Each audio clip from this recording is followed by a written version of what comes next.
turn that down. Let me turn that down. Picking back up on the Saga. I got an empty trailer. We're headed to go pick the RX-7 up. RX-7 is complete. They got it done.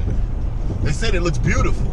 I guess in body shop terms, that just means that it went right back to where it was supposed to be. We're very close. We ain't out the woods yet because we still got to find a welder that's going to have the time to redo my bash bar. Now, I got one guy that said he could do it first week of December. That's cutting it a little close for me. I can't rush perfection, but I think we're really close on making it. Getting the frame pulled was the biggest portion of this equation, so I'll say we're out the woods about 65% because all we got to do is put the oil cooler on once we get the bash bar made. I don't think there's anything else I'm missing. There is, actually. I need my side skirt guards, which are the side skirt splitters, which everybody calls them, but I use them as guards.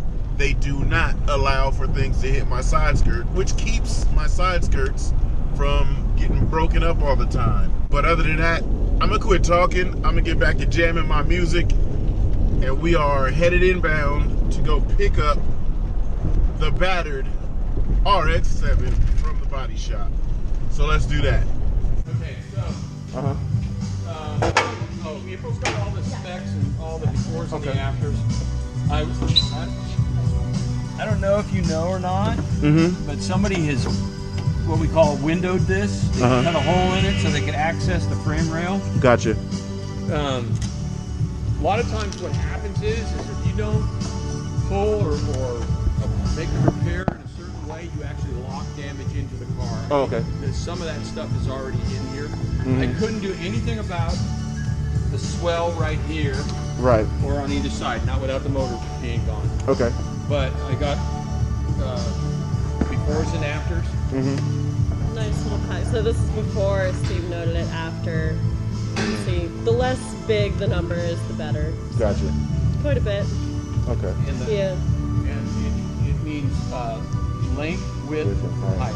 Okay. And these are in like millimeters. Yeah. Yeah, absolutely. And that's a graphic of the before and the after. Okay. So you can see that they. You can hang on to this. Gotcha. Yeah. So that'll be for you. All right. The pinch welds underneath. I didn't get any photos, but you did tell me that they Yep. Just try to be careful with those because that's restricted in that car. Right. Other than the roll cage. Gotcha. She's trued up and queued up. All that damage that was there has been pulled out. What I told them is race car, and what they went for is race car, and they have some experience with dealing with race cars. So a lot of the cue points that he was talking about, all of that stuff is cleaned up in a manner that I am happy about. With the car back to how it was, everything straight and true and square. And I'm not sure if y'all even saw on the video when we were dropping it off. At a distance, when you looked at the passenger side frame rail compared to the driver side frame rail, passenger side frame rail was up. I don't even think a lot of people keyed in on that. I zoomed in when Joe was walking out, and that's what I was looking at, was the frame rails were tweaked. Now they're both even, low as they should be. Hood should fit really good. Headlights should fit really good. I should be really happy about that. So let's set out the ramps, pull the car up, and let's get on our way.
Oh, check this out. Pause, pause, pause, pause, pause, pause. Hold on, let me cut some lights on real quick.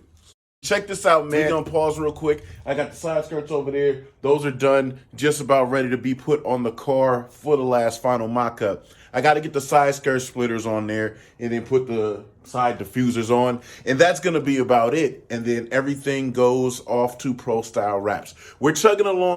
We're going to have to slow it down a little bit. This is the problem that I have when I make, build, or anything that I'm doing work in. I like to work quickly, a little too quick for videos. So just to keep the entertainment value in this is going to have to be continued. I did throw an audible in. I'm going to show you guys when we pick up this video what I did with the Aero and everything, how it's sitting, and what I might or might not go with this oil cooler if I don't get anybody to get this bash bar built in time. So as I said, we're going to pick back up. We're going to continue a little bit later on, but we're going to put a pause on this portion of the video, and I'm going to check y'all out in 2.